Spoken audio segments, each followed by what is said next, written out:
Bienvenue à The Softness Podcast avec Thalie la douceur. À travers mon vécu, j'espère simplement pouvoir t'aider à élargir tes horizons pour te permettre de t'aimer un peu plus. Bon épisode!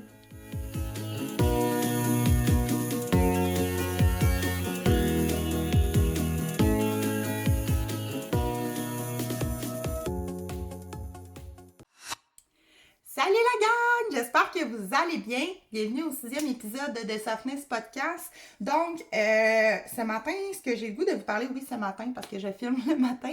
Donc, ce matin, ce que j'ai le goût de vous parler, c'est quelque chose qui a été très difficile pour moi et c'est d'arrêter d'attendre.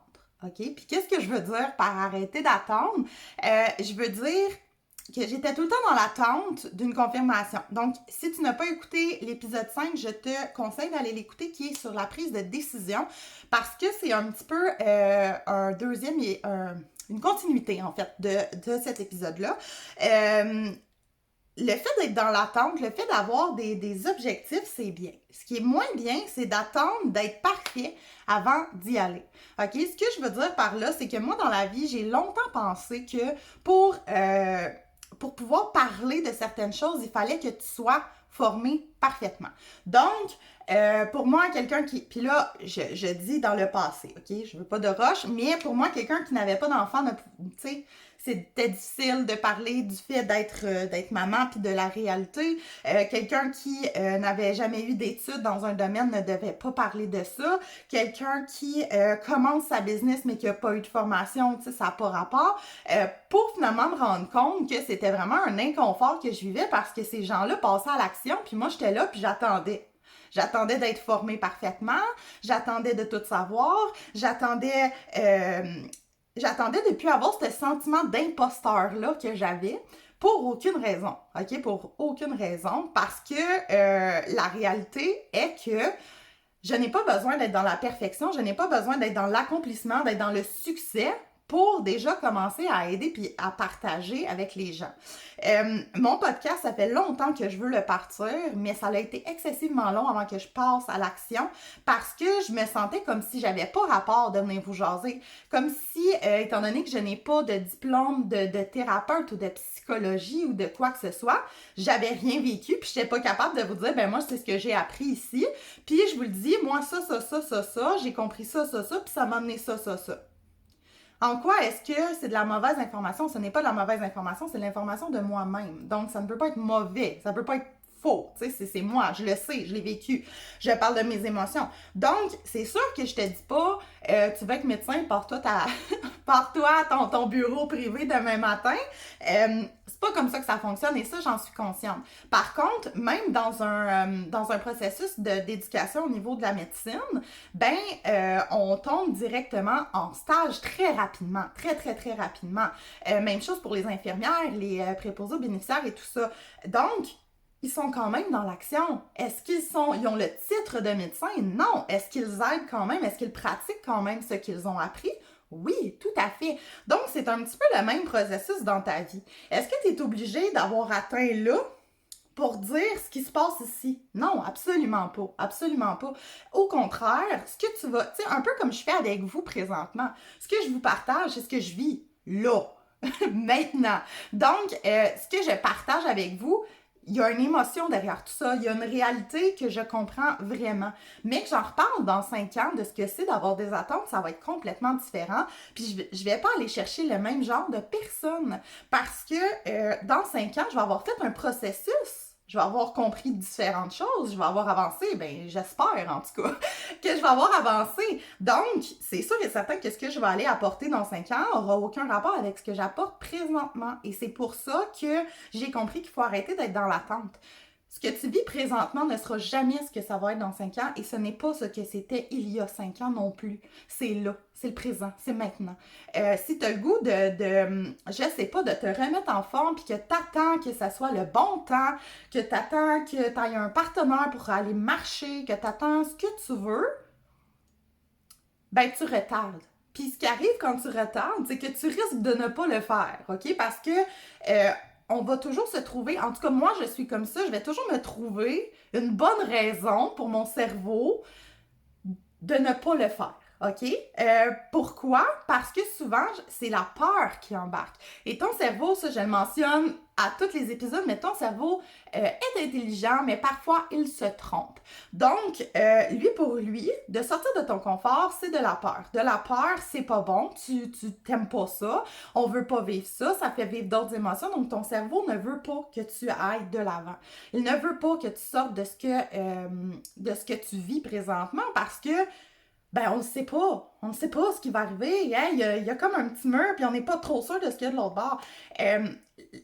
Il faut absolument que tu mettes un pied de l'autre bord. Il faut que tu mettes un pied de l'autre bord pour te rendre compte petit à petit, en prenant des petites décisions. Donc, petit shout-out à l'épisode 5.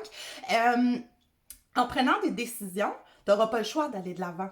Aussi petites que tu sois tes décisions, tu n'auras pas le choix. Tu n'auras pas le choix. Puis une fois que tu vas mettre ton pied de l'avant, tu vas te rendre compte à quel point c'est pas si difficile que ça finalement. Ça fait plus peur que c'est difficile. Moi, en fait, ceux qui savent, en fait, j'ai ma business à la maison et tout ça, ma business en ligne.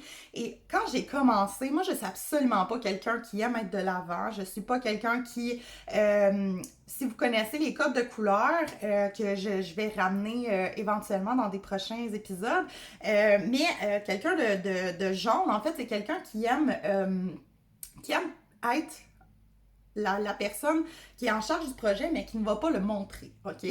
Donc, moi, j'aime ça, faire les choses en dessous, tout aider, et je vais chercher une partie du mérite dans le succès de la personne en haut de moi, d'accord?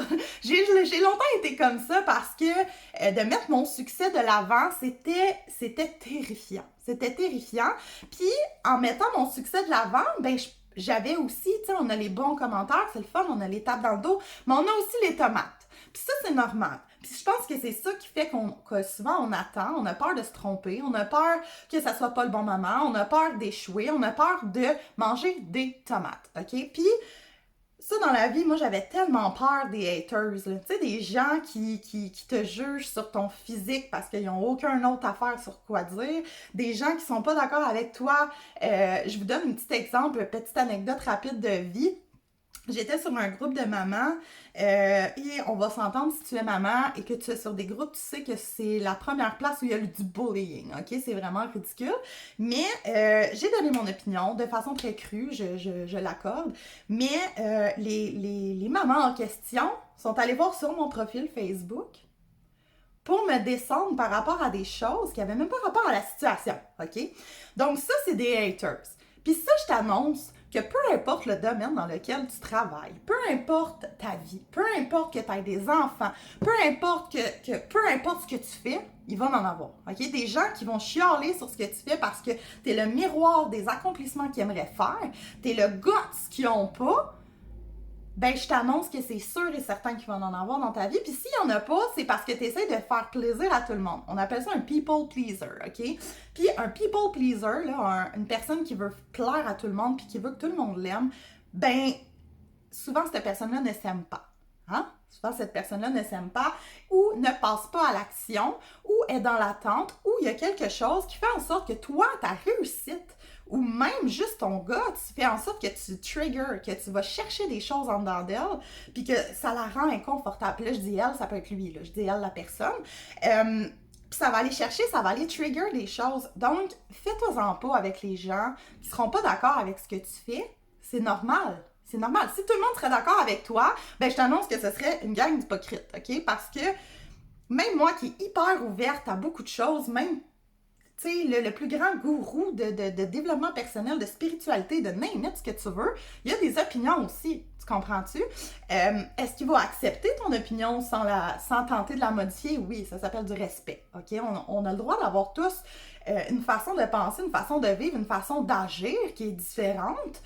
L'important, c'est d'être bien là-dedans, de le faire pour nous, de s'accepter là-dedans, puis de s'encourager. Parce que moi, j'ai des amis.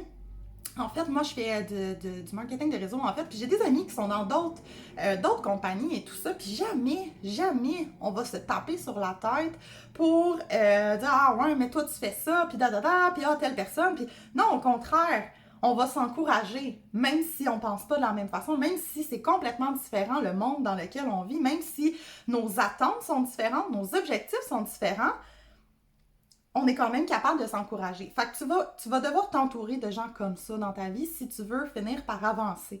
Parce que ce qui arrive, c'est que si tu as un doute, puis que tu vas de l'avant, et que la seule chose que tu entends, c'est « tu seras jamais capable ». « Oh, mais voyons donc, pourquoi tu fais ça? » OK, fait que tu es en train de me dire que tu as tout lâché ce que tu faisais pour aller faire ça puis que c'est pas sûr de marcher. Est-ce que...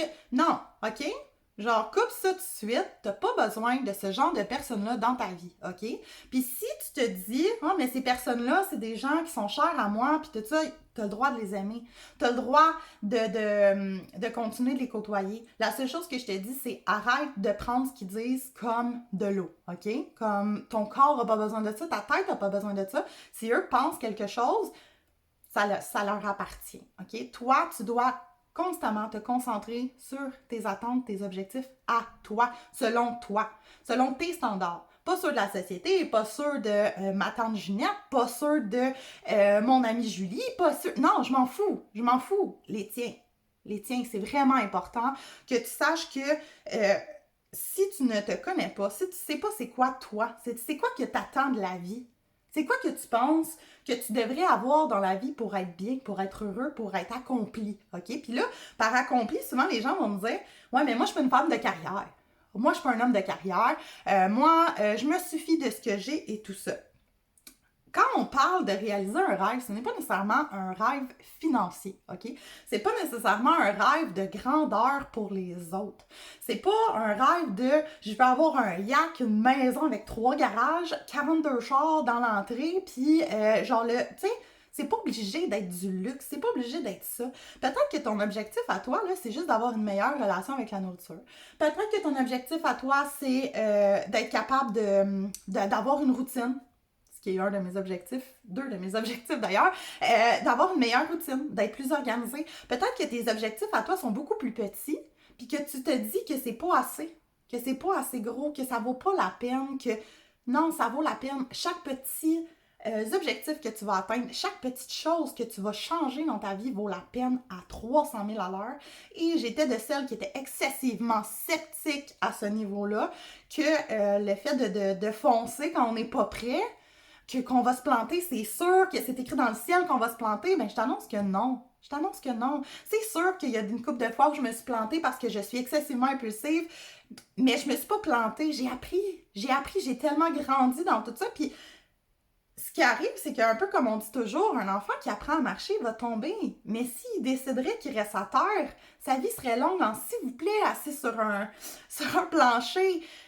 Il va se relever puis il va se mettre à marcher. Donc, d'être dans l'attente, c'est comme si l'enfant disait, un jour, je vais me lever puis je vais marcher toute seule. Comme ça va être fait, ça va être comme ça. Non. Que tu sois dans un objectif de perte de poids, je t'annonce tout de suite, tu vas pas te lever un matin et tu vas avoir perdu 40 livres. Là. C'est pas comme ça que ça fonctionne.